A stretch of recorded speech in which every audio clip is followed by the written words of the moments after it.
1975चं वर्ष. देशात इमर्जन्सी लागली होती. इंदिरा गांधींच्या एका आदेशानं मोठमोठे नेते जेलमध्ये गेले होते.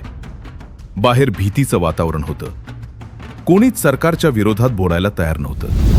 आणि अशावेळी कराडमध्ये झालेल्या एका साहित्य संमेलनात मराठी साहित्यातील आयर्न लेडी म्हणून ओळखल्या जाणाऱ्या दुर्गा भागवत स्टेजवर आल्या आणि त्यांनी थेट सत्तेला चॅलेंज दिलं. तिथे प्रमुख पाहुणे म्हणून आले होते इंदिरा गांधींचे खास मंत्री यशवंतराव चव्हाण. स्वतःच्या होम ग्राउंडवर ते आले होते. पण दुर्गाबाईंनी कोणाचीही पर्वा न करता भर सभेत मंत्र्यांच्या डोळ्यात डोळे घालून सांगितलं, राजकारण्यांनी साहित्याच्या मंचावर येऊ नये. त्यांनी फक्त हेच सांगितलं नाही, तर आणीबाणीच्या विरोधात अशी काही तोफ डागली की खुद्द यशवंतराव चव्हाणांना मंचावरून खाली जाऊन प्रेक्षकात बसावं लागलं.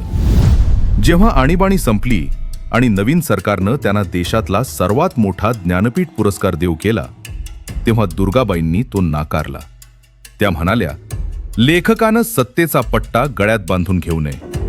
आज जिथे लोक एका छोट्या पुरस्कारासाठी काय काय करतात, तिथे दुर्गाबाईंनी सर्वात मोठा सन्मान लाथाडला होता.